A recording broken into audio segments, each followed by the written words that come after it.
times these days. So, they're not the biggest object in the paper yet. Mercury said mine. Critters at it.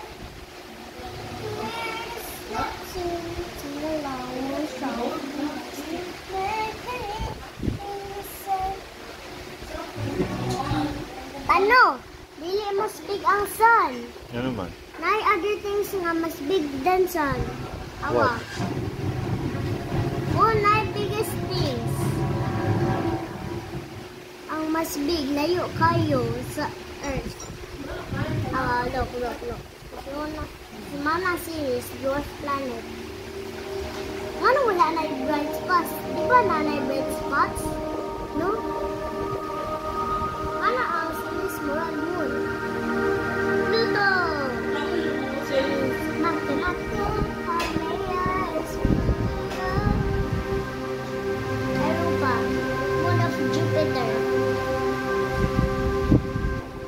The moon of Earth. I already know that. Moon! Mercury naman, wala. Mas big ang Mercury than the moon.